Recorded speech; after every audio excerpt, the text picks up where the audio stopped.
Welcome to the Millionaire Mindcast, where we broadcast weekly interviews with millionaire minds from across the globe to empower you on your journey of unlocking a rich and fulfilling life. It's time to unleash your millionaire within. Now, here's your host, Matty A. Well, I'm excited to welcome into the show today, Mr. Casey Zeman. How we doing, man?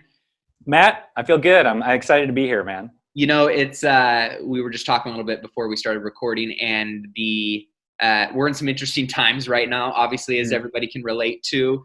And you went from being in one of the busiest hustle and bustle cities of the world in LA to now you're on a farmhouse. Yeah. I'm in a town with 481 people. Wow. In a farmhouse in the middle of Iowa, basically. Yeah. And for those that don't know how you ended up there, why'd you guys take off from LA to Iowa? Yeah, you know what? We didn't want to, LA was shutting down. And my wife and I were like, I can work anywhere. And she had just sold a business, luckily, a physical, like a studios in Los Angeles, Pilates studios in LA. And so we were like, let's get out. And so we just popped the kids in the car.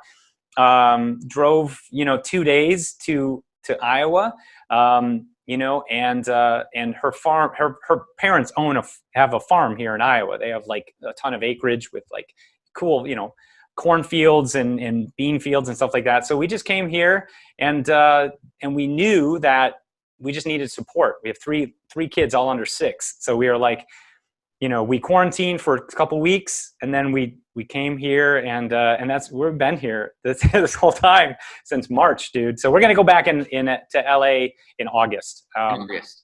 Got it. When they're also re-shutting down everything. I know. I was going to say, I'm here in Sacramento in Northern California, and obviously Newsom, shut everything down again. And so we're all riding this COVID roller coaster right now. Yeah. But, there's a lot of businesses and people getting, whether it's their career or their business that they own, getting, impacted in a big way right now. And it's forcing people to rethink, re-strategize, re-engage, adapt, pivot. Yeah. And obviously, this whole, if you weren't thinking about it before, digitizing and taking your business online and virtually is something that a lot of people now are forced to consider or were considering. And you've built up an amazing company in EasyWebinar. And so I know we're going to dig into that today and talk a little bit more about what that actually consists of and some more tactical strategy behind why you should be leveraging, webinars in your business model and how you connect with your customers and add value to your customers and obviously bring revenue in through that platform. But where did this all start for you in your own entrepreneurial journey? Thanks for that. That's a good question. So I was a realist. I was a mortgage broker back in like 2007, 2008, right? And I was doing pretty good. I was making decent money. And of course the recession hit, and I went from a job where I was making $250,000 a year to $15,000 the next year. I had a house in LA, and I was, in a mortgage payment with $5,500 mortgage payment that I could not pay. And so I had to figure something out. So I was looking online at how do I get leads online for my mortgage business? And that just took me down this rabbit hole of how to market online, basically. I started learning about like online marketing and stuff like that, which then led me to meeting a couple people that were doing it. And I found somebody in LA who was an online marketer at the time. Again, this is like 2009, right? So pretty early on. And he said, hey, Casey, to be able to market, choose one avenue, one vehicle to market. And I thought about what I loved, and I loved YouTube. I love video. Nice. I noticed that YouTube was a cool platform, putting video out there, connected, resonated, virtual handshake with my audience. I was an actor. Went to LA to become an actor a long time ago. So I went from being a broke actor to, going into real estate, getting back into sort of like a hybrid of my passion, which is like, conveying things into video, right? So I went and became, dove into YouTube marketing, and that became the way that I learned online marketing. And then I pivoted away from real estate completely and just became a YouTube marketing expert. That's like what I did. I was a video marketing person, and I started as a consultant at that time.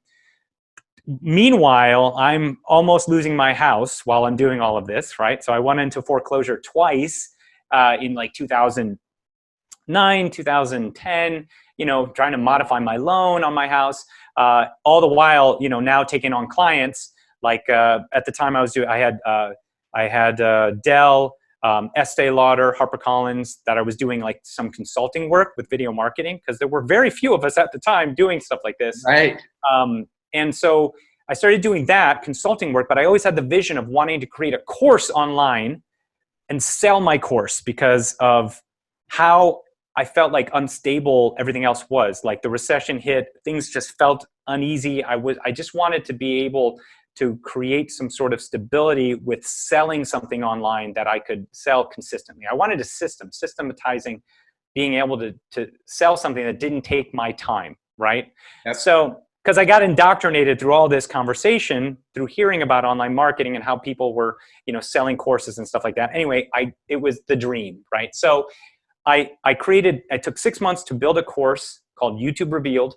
I wrote a 225-page ebook.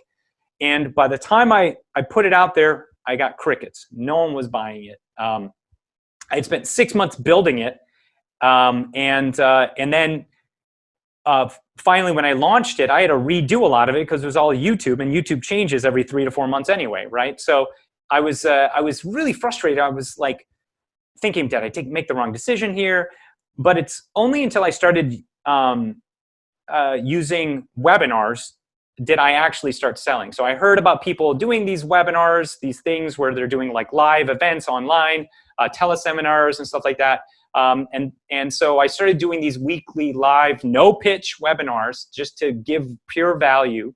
And I started building up my email list. I started getting people coming in weekly. I'd post it on Facebook, create an event in Facebook. I create a video in YouTube and say, hey, come to this free workshop where I'm going to show you how to get on the first page of Google using YouTube. And that started to get people coming in, and I started seeing more people getting on my email list, coming to my weekly webinars, until finally someone said, Casey, you need to start, is there something I can buy?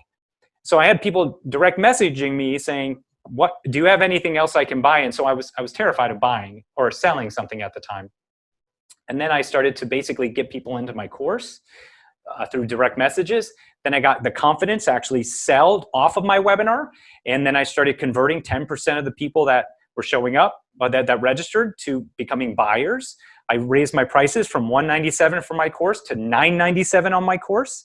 And so in 2012, that was my first year of actually running these weekly webinars consistently. I did about $245,000 worth of my online sales on my product and built an email list of 14,000 people, all from webinars. Wow. And that was how I realized that webinars actually were the thing that built that know, like, and trust, that connection with people.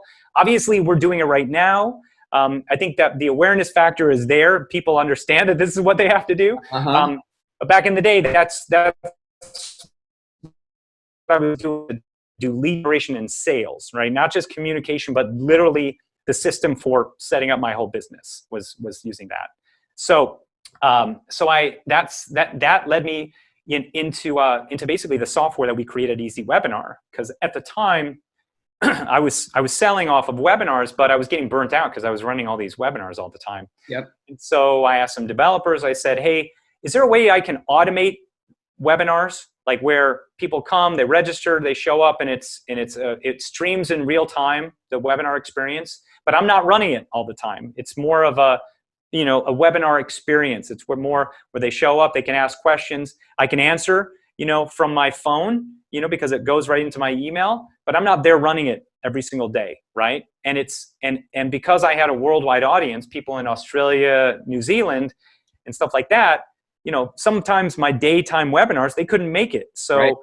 I had these automated webinars that were streamed in their local time zone. So if someone from Singapore or New Zealand or whatever came to the page of my registration page of my webinar, it would show 11 a.m. for them, 2 p.m. for them, or 7 p.m. for them, and they could choose whatever time makes sense for them, and then come into my funnel and then buy my product, right? And so I started actually with the hardest thing, which is literally selling a course from a webinar. And then eventually, when the coaching boom happened, we were already doing this. I started doing high ticket stuff from a webinar. So from a webinar, people, they come to a 30-minute high impact webinar, and then from there, they'd book a time with someone on my team to talk about a 5K, 10K program that we had. And so that was another funnel. So I was doing more, lower ticket, mid ticket sales from a webinar, and then also higher ticket from a strategy call type of webinar. And those were what we were doing. All the while, we were building a new basically SaaS platform called EasyWebinar, which was the platform we used for all of this stuff. So my software is EasyWebinar. It does live webinars, automated webinars, on-demand webinars, built for selling and lead generation and sales.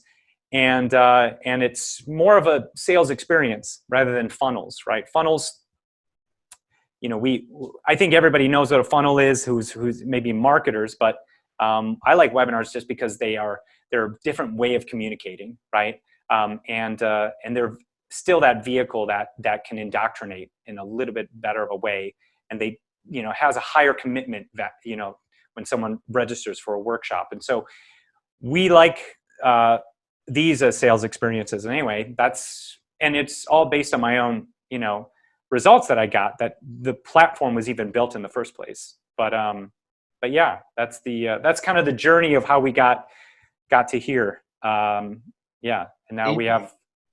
You mentioned kind of a key word that stuck out to me earlier, especially with COVID going on, right? This recession-proof business, right? Whether you're physically in front of somebody or virtually in front of somebody, and I shifted a lot of my brick and mortar business to have a digital aspect of it about 5 years ago, and I'm so grateful that I did for many reasons. One of the main purposes of why I did that was that freedom and flexibility to be somewhat remote. And whether I was on vacation, somewhere around the world with my family, I still had the ability to generate revenue and provide, right? And even then, you talk about with some of the amazing tools and resources you guys have baked into your platform, which is now making it evergreen and automated, to the fact that you don't need to be the one, behind the keyboard or the screen at all hours of the day. Even though you might be remote, you might still be a slave for your business. Now you're talking about true leverage with this vehicle and this platform. But I'm curious, a lot of people are probably going, man, I work in this space, or this wouldn't apply to my industry. Who is EasyWebinar for? What kind of person and or company or industry can leverage webinars? Yeah, I mean, we the avatar we like to focus on are, we have a lot of course creators, coaches who use our platform, but we also have like real estate agents. We have service-based businesses, people that if you're doing heavy lifting, sales, companies that have sales teams and sales forces, that need to leverage a different way for indoctrination first before jumping on a sales call. If you need lead generation and sales done in your company, then a webinar will work for your company. We love to focus on creators and coaches, just because that's how I started off, and it was like, those are my, I give them a virtual hug, But again, we have tons of different people in our businesses. We actually, obviously with COVID, we had more customers coming through our door. Many of them, sometimes we saw people that needed to do, showrooms, virtual showrooms, right? Maybe we had a yacht company that came in they wanted to be able to show, basically yachts, right? So they'd have different sales reps coming in from different, different counties, and they'd invite buyers in, and then they'd show the inventory that they had from different places, right? And so they did that. We also had like real estate, agents doing virtual open houses. So I mean, again, there's so many things that you can do with a platform like this, and obviously, everybody has had to start thinking about that. Like, how can I digitize and use an online medium, to replicate what I was already doing, so. But the bread and butter for what we like to encourage is lead generation and sales. So lead generation is providing provide education, know a problem you have in your market, create a solution in a presentation setting, right? It indoctrinates them and lets them know, man, I have a problem. You create the awareness for the problem, agitate the problem, show the solution. Typically, it's an uncommon solution. Maybe they've done some common solutions that haven't worked for them or served their need. And then you highlight your uncommon solution. And all of that indoctrinates people to where they're like, I get it. I'm aware now. And then finally, it makes the sale easier. It makes the, it makes the stick factor of them staying your customer easier. So webinars, they're just, if you're doing them right, and using them as education tools as well as marketing and sales, you're going to have a better customer. We had a customer, John Lee Dumas, use our system, and he had a platform called Segmetrics do some analysis of his leads coming through. The leads that were coming through his webinar, his automated webinar that were run on our platform, were 243% better than the leads that came through, let's say a PDF or a video course or some sort of other lead gen source, right? And why do you think that was? Meaning that the ones that came through the webinar were better buyers because they got indoctrinated from the webinar to become better buyers, whether they were buying on the webinar or bought as a result of the webinar later, right? And so having a webinar, whether it's at the top of your funnel, the beginning part of it, or mid funnel, right? After you bring someone maybe through some sort of content funnel where they get a smaller lead magnet that creates a little bit of a know, like, and trust. The webinar does much more of the heavy lifting with getting someone closer to that sale, right? So you can pop a webinar in the middle of your funnel if you needed to. We have people that put it in the middle of their funnel. They put it at the front end of their funnel, like right after like a Facebook ad, let's say. Some people put webinars at the back end of their funnel after someone becomes a customer. So they bring someone from being into like a mid-ticket level or low ticket into a higher ticket, right? So maybe they have a webinar to a customer to move them into the ascension of a coaching program or services, higher level services. So there's tons of applications for this, right? And again, sky's the limit. It really is limited by your imagination.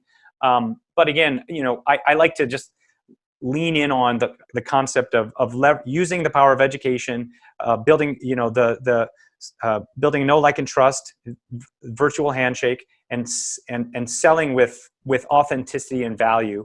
And that's what webinars are perfect for, in my opinion. They reduce the potential for your clients and customers to fall out because you're leading with value, you're building that know, like, and trust, and you're doing it virtually. So it's one of those things too where, like you said, any chance you get nowadays, especially when you're forced to be at distance, right, and physically and socially distanced right now, but even moving forward, an opportunity to give somebody a window into who you are, what you stand for, what your brand or your culture is, right? You talked about this indoctrination. Yeah. People are buying into not only the product, right, but the feeling that they get with the person or the experience that is behind the product as well. And so any chance you give somebody an opportunity to walk through that door with you, it's just one more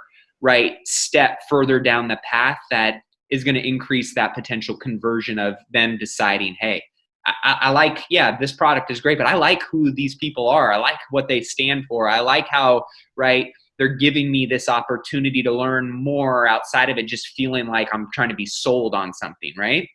Yeah, exactly. That's why you lead with value and sincerity. If you have, I always say, people ask me, about, do you have a framework for selling better on a webinar? And of course we do, but I always say, like, if you forget all of that, throw it away, and there's only two things you need to care about and worry about is sincerity and value. If you are sincere and authentic when you're talking to your audience, and then have value, and you're leading with value first, you're going to have customers. When I started out doing webinars, I was terrible at it. I was a stutterer. I was an oversharer. I just gave so much. Some of my webinars were 2.5 hours long. I mean, it was just nuts. Sometimes my wife would be passing by in the background. The internet would cut out. All the things go wrong when you're doing it. But that's the cool part of it. They are connected with you. That's the human. It's the human experience. We're trying to help you with the human experience without you having and getting the opportunity for the human experience. Right now, I don't get to give, Matt a man hug right now, right? So I have to do it this way. Virtually. Right, exactly. So because I have to do it virtually, I have to have that human to human connection. And, all my faults, all my weirdness, that's okay, because that's the me that you resonate with is going to be a part of how you're going to have and keep an audience. Absolutely. Let's talk about EasyWebinar, right? So for somebody that's going, okay, I want to incorporate this into my business. I want to learn more. I want to get better at this. What are some of the early mistakes that you see new adopters making that they could easily avoid and kind of, hit the ground running a little bit? Well, yeah. So we see a lot of people, like, they don't think about how they're going to use webinars. Some people will come into our system saying, I think I went to your webinar. I need a webinar. I don't know why, but I need a webinar, and I like to help people with. I mean, the good thing is that we help people get clear as to why they need a webinar. Well, as soon as people become a customer, they can get a strategy call with somebody, or a tech call, right? Because those are the two fundamental problems we see. Someone feels like if the tech can be overwhelming, and then if something goes wrong with the tech, they feel like, if they look like an idiot, it can completely sour them for years to come, right? And unfortunately, and the thing is, it's not true. Like, I've had Zoom calls that have crashed, and I've had the internet cut out, and I've had massive webinars with GoToWebinar with 500 to 1,000 people that have just gone, right? And if I let that discourage me from doing this, then I wouldn't have a business, right? And so I would say that the things that I see that stop people are they think that they have to be tech gurus to be able to run webinars. It's simply not the case. They think that also if they have a bad webinar, it can tarnish the reputation forever, which is also not the case. Because people are very forgiving. Okay, if you have something that goes wrong, it's technology. This happens, and it's understanding and creating an expectation in your mind and to your audience about the technology that you need to position, right? Hey guys, this may crash because it's technology, just to let you know. But let's dig in, right? So it's like, there are things that stop people. They think that if the tech fails, or if they freeze, because they're one of the things that also stop people is the fear of looking stupid, right? Like, they don't want to look like they don't have the answer. And I've seen plenty of people freeze up on a webinar, like they're just not sure what to say, and it stops them forever from doing a webinar. So and some of those things I see prevent people from actually getting out there and doing it. The cool thing is, like, if you do a webinar, it's not going to kill you. If you speak to your audience, they're very forgiving. So, if you don't know exactly what if there are points where you get stumped and not sure how to keep going, that's okay. It's just get back on the horse and do it again. So, you have to be okay with looking like an idiot, because that's what this is all about. If you allow yourself to ride that uncomfortable edge, right, then you're going to be able to get more comfortable and get success with it. So I think what also stops people is they think that they have to be awesome. They have to be neuro-linguistic experts to be able to do like a webinar, right? And simply not the case. Right. Again, sincerity and value. You don't need to, go to Toastmasters to be able to run a webinar, right? So I think those are the things that stop people. But I would say, if I were to start, I would want to understand how I might want to use webinars in my business, right? So whether I want to bring lead gen in and create an awareness around my product, or I want to use webinars to create a better know, like, and trust with my existing customer base. So I'll run weekly webinars to my existing customers. They get to know me more. They stick with me more, right? And or selling your products directly on a call. Like maybe you have a sales team that you're spending a ton of money on. Maybe you put a webinar in front of the sales, in front of a lead before they hit the sales team to help the close ratio, right? And so just think about how webinars might be able to be applied to your business. And I think that's the first step in in taking the action, and then allowing yourself to understand that people will be very forgiving if there's tech problems. That you don't have to have a perfect webinar to start. Yep. In fact, a lot of times, a strategy call based webinar, which could be like 20, 30 minutes, where you have you have a webinar, it's 20, 30 minutes. And on that you pitch a book a time with us.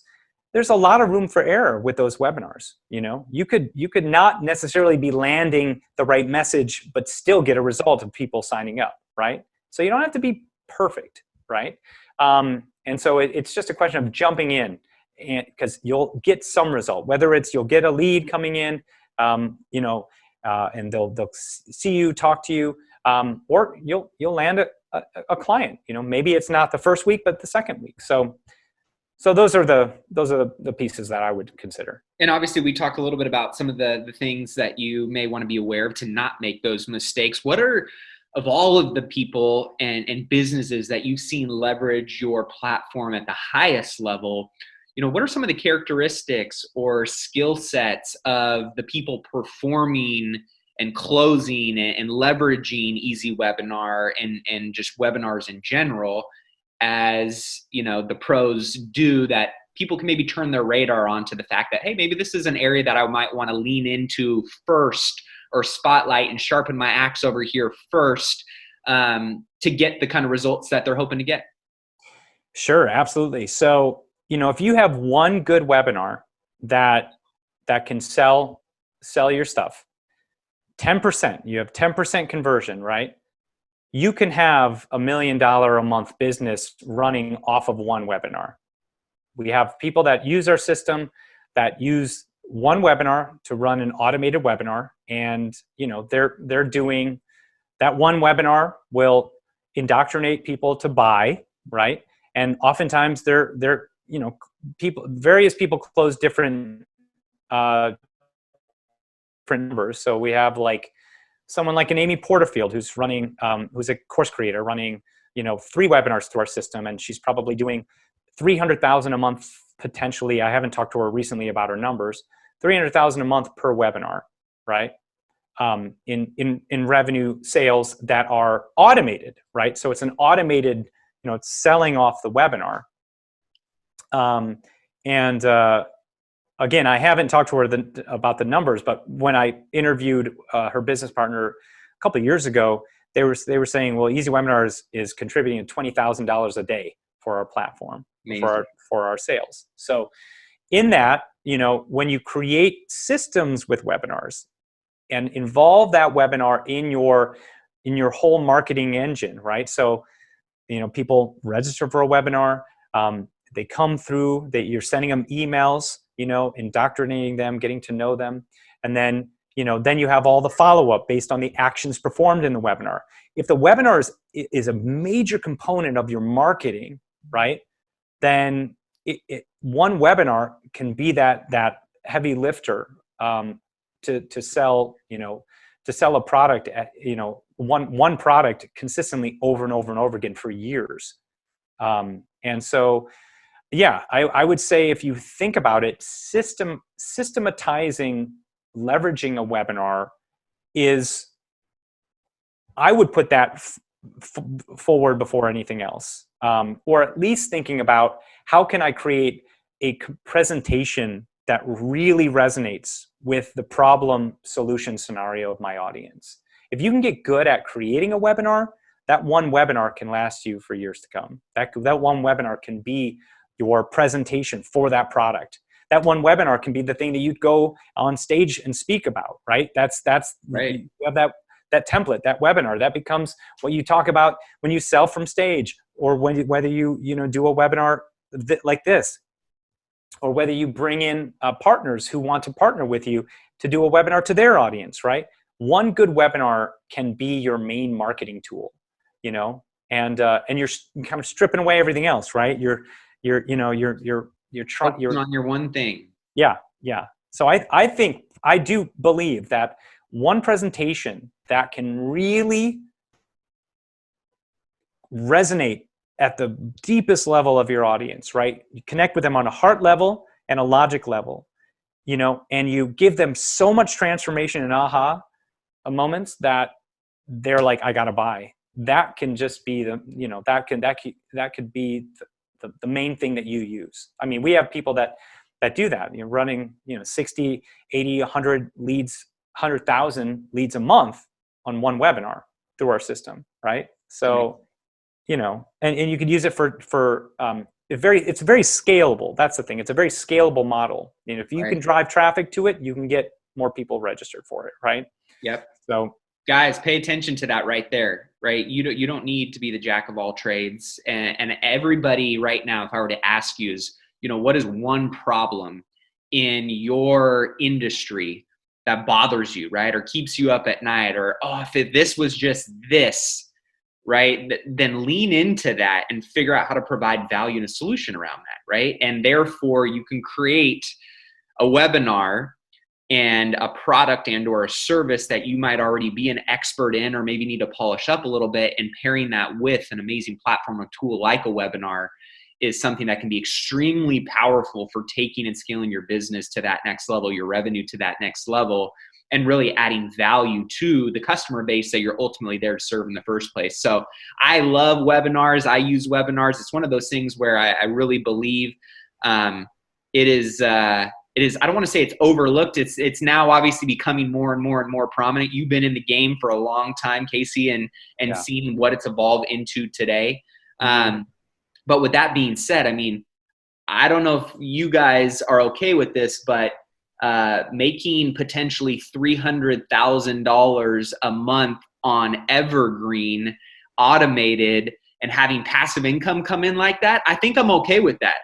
That wouldn't hurt my feelings, right? Going up to $1 million a month, and obviously not everybody is like that, but that is the potential of this, and this is not going away. So I'm curious, what are some of the trends that you see that you guys are paying attention to, that you guys are maybe trying to grow into and get in front of as we move forward in this digital landscape? Yeah.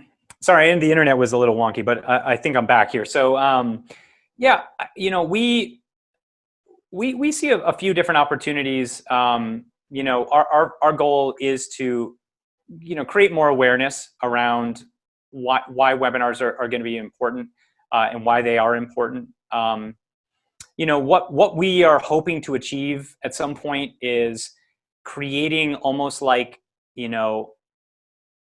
we want to focus on engagement. I mean, if we can create better engagement, that is like even deeper engagement with the audience. That's kind of a trend we're going in. Like, our live platform, we've been thinking more in the line of, closed caption, being able to auto transcribe and do all sorts of stuff, and just create better tools for creating a higher sense of engagement with the audience and the person putting on a presentation, right?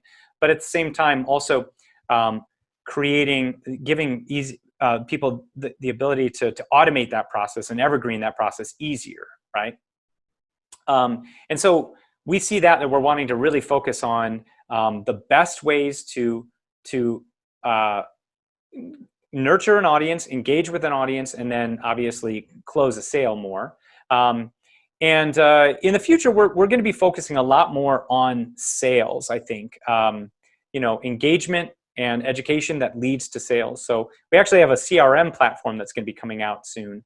Right. It's a sales CRM. So it's a light CRM, but the integration between EasyWebinar and the CRM is that actions performed in the webinar, you can move people leads into the CRM and based on whatever actions they have, tag those actions, and then you can have sales representatives call those people based on, hey, did they see the offer, or did they see the offer and didn't click? Hey, I noticed that you came to the webinar, you saw the offer, but for whatever reason you didn't click. This is Joel, just calling to check to see if there's anything we can do for you. Being able to bridge online with kind of like this deeper communication, and that's I think the future, right? Bring all these pieces together, right? So phone conversations after a webinar. We're actually even looking at phone conversations before a webinar, like going out and finding. We have our CRM platform has a local lead finder, so you could like type in digital marketer and it'll find all the digital marketers in Los Angeles, and you could literally, it has an auto dialer, so you go through this digital marketer list and you can say, hey, have you ever thought about offering webinars to your clients in your book of business? Yeah, I guess. I mean, we're doing a lot of that right now. Well, I want to invite you to a workshop where, the founder of EasyWebinar shows you how you can leverage their platform from a reseller perspective and use that for all of your clients. So I could send you a webinar, if you gave me an email. And so you could reverse that. We tested this out, and we were able to get a lot of emails from just, getting a VA to call a list of digital marketers and then get them to show up to a webinar that then, indoctrinates them to get into a reseller program, So it's just taking the tools that we have, right, that are available to us and creating interesting experiences, right? Because that's what it's about. We want to create better sales experiences to close the sales cycle gap. And I think that communication is a big part of that. Yeah. Obviously, webinars play their part in that communication. So I love it. Well, I know so many people are probably got their wheels spinning now, right? And if you guys haven't checked out EasyWebinar, we'll have all of the links to their website and more information on what they have available for you guys at the links in the show notes at millionairemindcast.com. Casey, man, it's been a pleasure getting to connect with you, and I always love. You got me thinking a little bit more of some new ways that I can leverage webinars as well in my businesses. With that being said, for those that want to know more about you as the entrepreneur, the business owner, or EasyWebinar, the company, where is the best place for them to find more information? Yeah. First off, Matt, thanks for having me. I appreciate it. It was awesome. So you can go to my Instagram at Casey Zeman. There, I talk about, leveraging stuff like this. I show my kids, my family and stuff like that. So if you want to get to know me or direct message me there, that's totally cool. Or EasyWebinar has a couple masterclasses right at the website. So if you go there, there's a couple masterclasses that I teach. One is a 6-step framework for selling more on a webinar. And then the other one is how to sell your stuff 24/7 from a webinar. So both masterclasses are great.